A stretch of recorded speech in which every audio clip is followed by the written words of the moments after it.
How's it going, guys? Welcome to Ambro's Landscaping YouTube channel. In today's video, we are doing the first impressions video of the Ybravo 25-inch mower that Ybravo sent us. Now, this is not the full review video. This is only what we like and don't like about it so far. And then once we put a little bit more time onto the mower, then we will release the full review.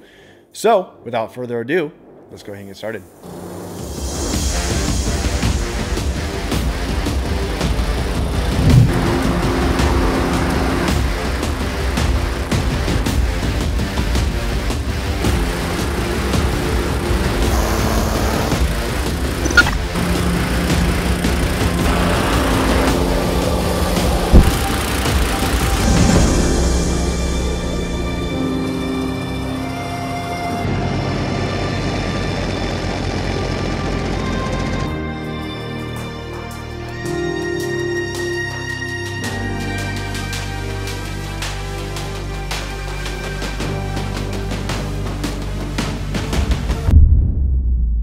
So to start us off, let's go ahead and talk about the mowers that I'm going to be comparing the Ybravo to.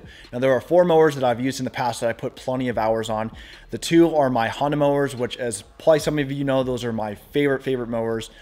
Just absolutely love the Hondas. My favorite one is the HRX 217. This by far was my favorite mower just because of the versatility of it, the weight of it, and the power of it. Sadly, it just went out on me last year, so that one's out. But luckily, I had my HRC 216 commercial Honda mower.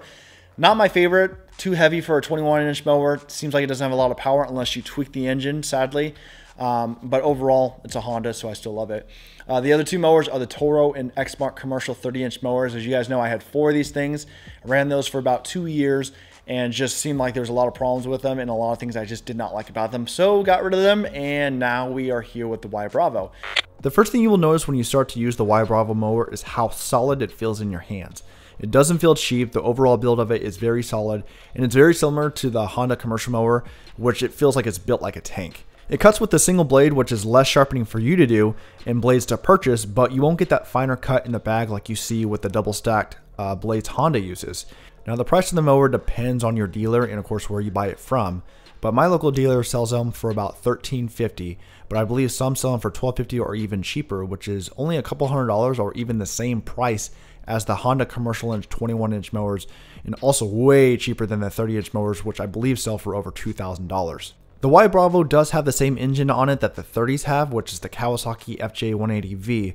A lot of people thought that these were underpowered for the 30s, but I think it fits very well with the 25. The weight of the mower I find very impressive at 127 pounds, which is the same weight as the Honda 21-inch commercial mower, which is one of the biggest drawbacks of the Honda and why I don't like using it. Ybravo also says that one of the greatest benefits of having their mowers is they have less expensive replacement parts than other mowers. But I will cover that in detail in a full review video with some examples of what they're talking about. And of course, with a 25-inch cut, you are saving a little bit of time compared to using a traditional 21-inch mower, but you're not going to see a big dramatic difference compared to like using a 30-inch mower. Now, I really like the simplicity of the blade engagement lever, which is just a small little clip to your right hand side, which you could remove if you wanted to. And of course, then you have the throttle adjustment over to your left hand side. The transmission lever is exactly like the Toro Turfmaster 30 before they changed it to the newer style like the Exmark 30s. It's comfortable if you're doing long mowing cuts, but once you get into tighter places where you are constantly engaging and disengaging the lever to get around obstacles or turning, your hand starts to cramp up from doing the bear claw movement, which is kind of a drawback for me personally. I'd rather see the handles that Honda uses since you won't have that problem, especially if you are mowing at long periods of time. The height adjustment is just like what you see on almost every other push mower on the market, where you have to adjust each wheel individually. What I do like about it is the height adjustments are stamped in the metal, so they won't fade off like if they were painted or stickered on. But sometimes it does get difficult to see the settings, especially if you're in a darker setting or in the shade. The mower does do great on hillsides, way better than the 30-inch mowers. The transmission is very strong like the Hondas, which it can carry its weight up the hills with just a little bit of push from the operator, but it does very well mowing along the hillsides as well, where it's not wanting to slide down the hill. The first thing I will say that I do not like about the 25 is emptying the bag. The mower does great on compacting the grass inside it, but getting it out is another chore in itself.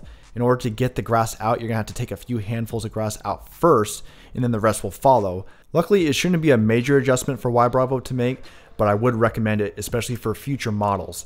Another thing I'm not a big fan of is the 2-speed transmission.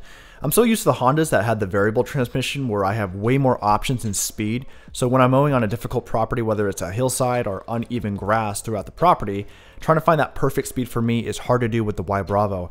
And when you're constantly adjusting your speed, there's where the bear claw starts to take place and cramps your hand. So hopefully in the future we will see a transmission that has a little bit more adjustments in speeds. Now, the last thing I want to talk about is the positioning of the transmission speed adjustments lever. This is one thing I do not like about it as well. I would rather have it up on the handlebars like the Honda so I can easily make fast adjustments rather than on the deck behind the engine. I know that it's less cables and parts to place it where it is, but for easy adjustment, I would rather not have to stop mowing in order to change the speed settings on the deck. Alright guys, so that is the end of our first impressions video of the Ybravo 25-inch mower. Now, if you guys are interested in this, I'm not going to tell you whether you should buy this mower or shouldn't buy this mower. What I will tell you is that if you guys are interested or curious about this mower, be sure to reach out to your local dealer or a local dealer that does sell the Ybravo and ask them if you can demo it yourself. I would say that the build quality of this thing is just absolutely amazing. There's a lot of things that Ybravo did really well in thinking compared to what other mowers haven't done. Anyways, guys, if you have any comments about this or things you would like me to review or answer in the full review video, be sure to leave it down below in the comment box. Be sure to like, subscribe, and there's a poll in one of these corners. I always forget, but there'll be something, a little bloop that pops up. So be sure to take that poll on the mower, and I will see you guys next time on Ambro's Landscaping.